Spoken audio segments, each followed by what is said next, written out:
Namaskar, Adab, Sat Sri Akal. Welcome to my channel, Continuous Learning. We are back again with another video. If you find the content meaningful, do like the video and subscribe to my channel. Feel free to share the video with your friends. So without wasting any further time, let us begin. Today in this video, we are going to talk about Pug matrix. This is also known as Pew matrix. There are other names as well, so we'll cite them one by one. The first one is criteria rating form, selection matrix, opportunity analysis, problem matrix, criteria based matrix, solution matrix, decision grid, problem selection matrix, and selection grid. So either of the names you hear, you can use the same understanding as that for Pug matrix. Let us begin with some history. So this was developed by British product designer and mechanical engineer Stuart Pugh. It's a numerical decision making tool normally used within DFSS, that is designed for Six Sigma, uses DMADV methodology in Six Sigma projects. Its purpose is to validate multiple concepts and come to an agreement for the final design selection to proceed forward. Now let us discuss what exactly a Pugh matrix is. So a Pugh matrix or a decision matrix evaluates and prioritizes a list of options, and it is a decision making tool. The team first establishes a list of weighted criteria and then evaluates each option against those criteria. This is a variation of an L-shaped matrix. Let us now understand when to use it. So whenever we have a list of options which must be narrowed to one choice, or when the decision must be made on the basis of several criteria, or after a list of options has been reduced to a manageable number by list reduction. So the typical situations where this is used are: 1. When one improvement opportunity or problem must be selected to work on. 2. When only one solution or problem solving approach needs to be implemented or can be implemented. And 3rd, when only one new product can be developed. So these are one of the situations which we usually face when we can use this type of matrix. To summarize things, whenever we have a range of options to solve a problem and we want to determine which is the best solution based on agreed selection criteria, we should use a Pugh matrix. Now the next question which comes into our mind is, who uses a Pugh matrix? So a Pugh matrix can be used by quality professionals, lean practitioners, process or product designers, or probably everyone who wants to prioritize on a solution that will fix the problem. Now the next question is, how to use it? So once you know the root cause of the problem, there can be many ways or many solutions which can allow you to eliminate the root cause and thereby fixing the problem. But the question still remains, which solution is the best one? Let us understand the Pugh matrix steps. So in step 1, we brainstorm the evaluation criteria which is appropriate to the situation. If possible, we involve customers in this process. For example, the criteria can be effectiveness of the solution, ease in implementation, time required for implementation, cost required in implementation, scalability of the solution, sustainability, etc. The step 2 is carried out in 2 steps. The first part is discuss and refine the list of criteria. Identify the criteria that must be included and any that must not be included. In the second part of the second step, we reduce the list of criteria to those that the team believes are most important. Tools such as list reduction and multi-voting may be useful in this step. Moving on to the third step, we assign a relative weight to each criteria based on how important that criteria is to the situation. This can be done in 2 ways. 1. By distributing 10 points among the criteria based on team discussions and consensus. 2nd, by each member assigning different weights and then number for each criteria for a composite team weightage. In the next step, we draw an L-shaped matrix. We write the criteria and their weights as labels along one edge and the list of options along the other edge.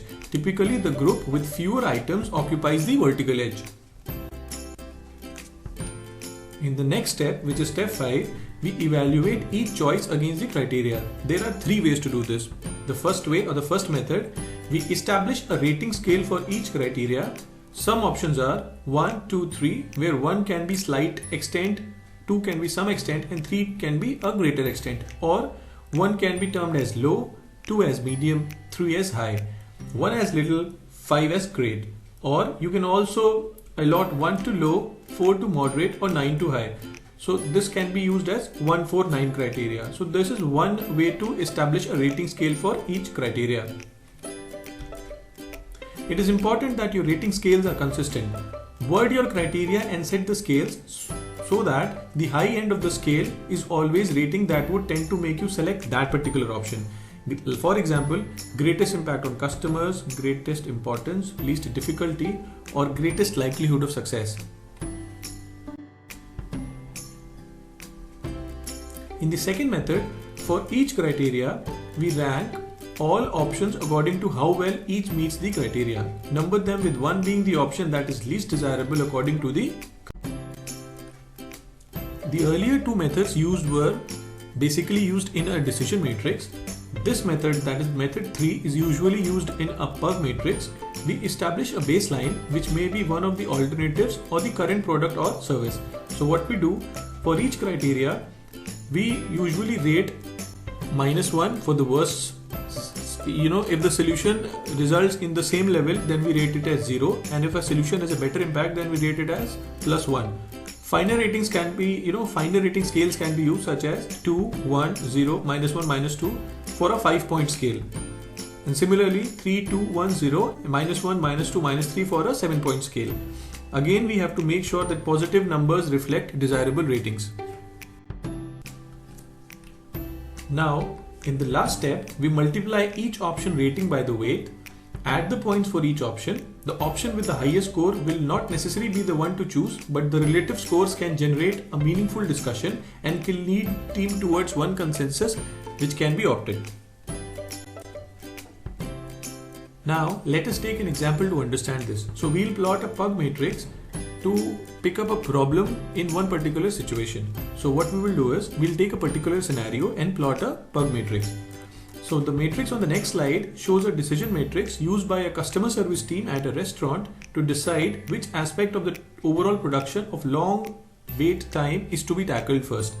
So one, they identified the problems they are facing as: 1. Customers waiting for the host. 2nd. Customers waiting for the waiter. 3rd. Customers waiting for the food. And 4th. Customers waiting for the check. The criteria they identified for evaluation was: 1. Customer pain. 2. Easy to solve.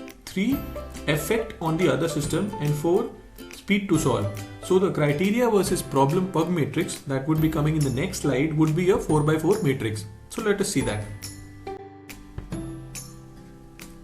Now, this is a 4x4 matrix, a PUG matrix for a problem selection. So you can see the cells highlighted in yellow are in black are the criteria, that is customer pain, ease to solve, and effect on other systems, and speed to solve. So these are the criteria.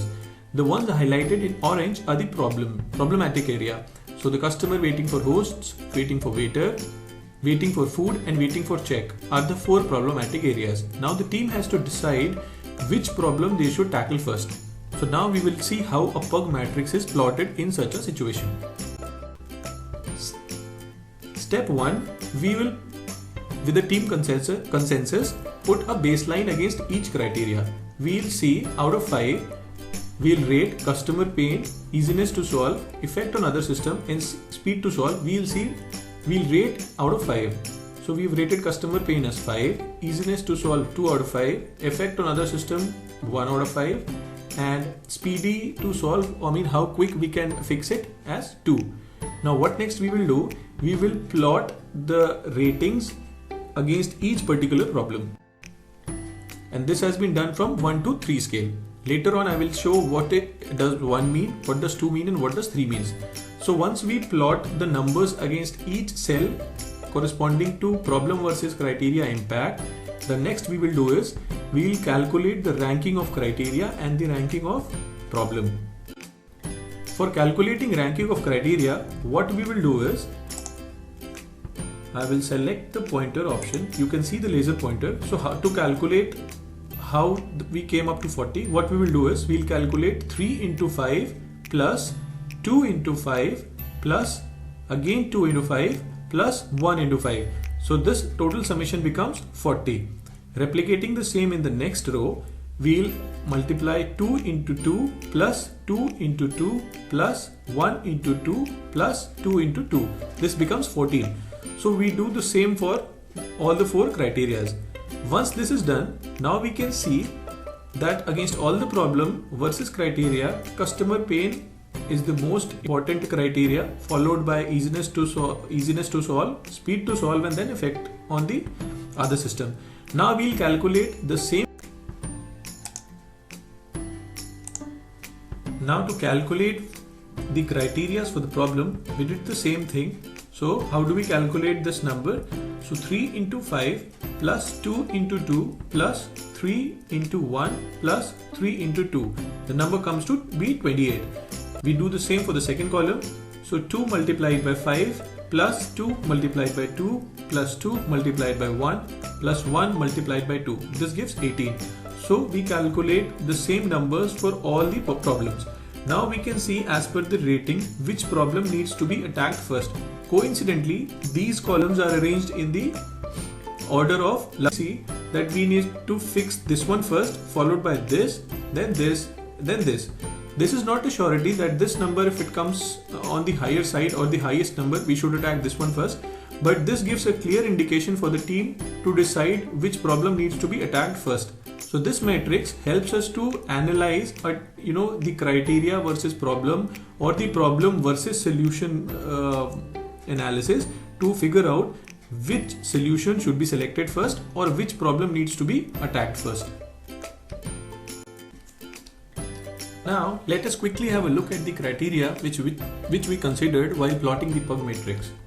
So 1. The customer pain has been weighted with 5 points, showing that the team considered or considers it by far the most important criteria compared to 1 or 2 points for the others. Second, the team chose a rating scale of high as 3, medium as 2 and low as 1 and used it for problem customers wait for food. In this example, the customer pain is medium, that is 2, because the restaurant ambience is nice. This problem would not be easy to solve, hence score of 1 as it involves both waiter and kitchen staff. Then the next, the effect on other systems is medium, 2, because the waiters have to make several trips to the kitchen. And finally, the problem will take a while to solve, low speed, that is 1, as the kitchen is cramped and is inflexible. Hence we use this criteria to plot the pug matrix similar to what we've seen in the criteria page. So we'll consider all the problems one by one and plot it against each criteria. Then we'll calculate the total ranking as discussed earlier in the video. And then the one which gets a higher score usually is preferred, but the team can mutually review the results and can decide the way forward.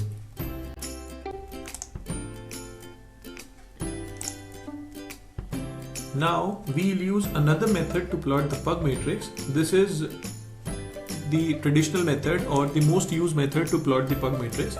So now what we'll do is we'll understand the criteria. So wherever we have a solution which will lead us to a better than my current situation, then we'll give it a plus symbol. We'll use a plus symbol. If after implementation of an alternative or a solution we are at the same level, we'll assign 0. And if we go to a lower level than what I am right now, then I'll put it as minus. So if I give something as plus, it would be considered as +1. Wherever I'm putting up 0, it will be 0. Wherever I'm putting minus, it will be considered as -1. So what are the steps? We'll consider 2 sets of data. The first set will be criteria. We'll put it in the rows. The second set would be alternatives or the solutions. I'll put it in the columns. Then I will fill baseline as 0. That will indicate my current level has to be 0, which would be taken as a datum line. Then I'll work through the matrix and indicate how the criteria will be affected after various alternatives are considered. And then I will review the complete matrix to make the best. So this is the final matrix that comes out. What I will do is, this is just a simple format. I'll put down what my current situation or the problem is. Then I'll put all the criterias in the rows. For example, there are 9 criterias considered here, which needs to be fulfilled. Then I'll put alternatives or the solutions in the columns. Here I have taken 5 solutions. then I'll put the baseline as 0. You can see all the baseline has been considered 0. So I'll see which alternative puts the criteria in a better situation, same situation, or in a worse situation. So as per the legend, I have allocated marks to all the combinations. So now what I will do is I'll take out the total rankings of the criteria and the total rankings of the alternatives. So how do I do that? First, I'll count the number of plus. So how many pluses we have in the first column? 1, 2, 3, 4 and 5. So there are total 5 pluses. Then how many minus we have? 1. So 5 pluses is a score of 5. 1 minus is a score of -1. So 5 minus 1 becomes 4 because 0 has no value. In the same way, we will calculate for the second column. How many pluses we have? 1, 2, 3, 4, 5, 6 and 7. So the score becomes +7. Then there is a -1. So 7 minus 1 is 6. So the number becomes 6. So in the same way, we calculate for all the columns and all the rows. Basis the result, I'll see which has the maximum score and I can decide that this particular, for example here, the D alternative gives the maximum score. So the team usually can take a call that this is the best solution which fulfills all the criteria, and then probably if needed after this I can go to alternative number 5. So this is how a PUG matrix is plotted. We'll see which all criteria needs to be fulfilled versus the alternatives available, and then we can consider the best possible solution which covers all my criteria and hence give the best results. So this is one of the best tools. Now let us have a look at the considerations which are used while plotting a PUG matrix. For selecting a problem or an improvement opportunity, we should consider the controls within the team, or within control of the team, the problems that can be fixed by the team. Second, the financial payback. Third, the resources required.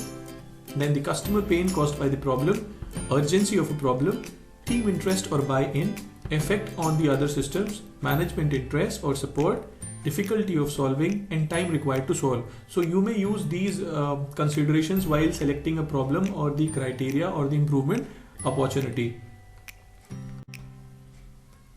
Moving ahead, while selecting the solutions which would be required to address the root causes, you can consider the extent of resolution of the problem. You can consider the cost required to implement, the return on investment, which is a very important aspect, ease of implementation, then time until solution is fully implemented, the cost to maintain the solution, the ease of maintenance, the support or opposition to the solution, the enthusiasm by the team members, the team control of the solution, then the safety, health or environmental factors, the training factors, the potential effects on the other system, potential effects on the customers or suppliers, the value to the customer, the potential problems during implementation, and potential negative consequences. So these can be considered as alternatives or solutions. So solutions versus criteria matrix can be plotted. You may consider these as some of the options, but this may be changed. You can add more criteria, more solutions, and then you can plot a PUG matrix, and then basis the final ranking you achieve, you can proceed towards fixing or identifying a solution which would be the best suitable option to fix your current problem. So this allows the team to come up to a consensus, and then you can select or shortlist a particular solution that would fix your problem. So guys, this is it for today's video. You would have understood the concept of PUG matrix by now, when to use, how to use, what are the areas where this is more useful, what are the points which are to be considered, and the examples that I have considered would have helped you in understanding the concept in detail, and now you can plot all by yourself. If you still find any problems while plotting, please put your problems down in the comment section and I'll get back to you with another video to fix it. So guys, this is it for today's video. Thank you for your time and thank you for watching. If you find the content meaningful, please like the video and subscribe to my channel. Don't forget to hit the bell icon to stay tuned to the latest updates, and also share the videos to your friends so that they can also get benefited from this video. You may also follow us on Instagram and Facebook. We will be back with another video shortly. Bye bye.